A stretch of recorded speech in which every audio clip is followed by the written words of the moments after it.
Bonjour à tous chers amis, nous allons parler d'aménagement de nos jardins aujourd'hui. Si vous avez un terrain plat, vous mettez un plan d'eau, même quand il est verglacé c'est très joli, ou un magnifique genévrier comme celui-là. Mais si votre terrain est accidenté, n'hésitez pas à choisir de la rocaille et regardez, une fois bien habillée, ça peut être magnifique. N'est-ce pas Valérie? Et oui Laurent, regardez cette rocaille, il a suffi d'ajouter 2 fougères scolopendres et tout de suite elle a beaucoup plus de cachet. Mais on peut faire mieux. Alors moi je vous ai préparé des aubriettes pour garnir l'espace entre les joints, mais également du gazon d'Espagne pour avoir des petits pompons roses sur la couronne du muret de mai jusqu'en juillet. Également la rabette qui est déjà en fleurs et pour terminer le forbe de Corse qui va venir ramper au sommet de la couronne et qui forme des spattes de couleur vert pomme, une plante très graphique. Et puis attention à la plantation, car il va falloir planter à l'horizontale, donc il faut tenir la plante.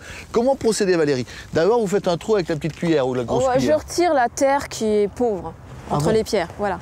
Après vous faites un nid? Un petit nid, donc je vais glisser du feutre. Ah, c'est le feutre qui sert de nid. Voilà, ça va servir à retenir la terre. Ouais. Et ensuite je vais apporter du terreau riche. Ah d'accord. Voilà. Petite cuillerée par-ci. Une cuillerée pour Laurent. Et une cuillerée pour Valérie. Et voilà, pour la plante. Donc je place ma vivace. Je rajoute encore un petit peu. La vivace, vous la placez directement comme ça dans le trou avec le feutre. Hein. Voilà. Donc, et ensuite je rajoute du terreau pour bien recouvrir les racines. Très bien.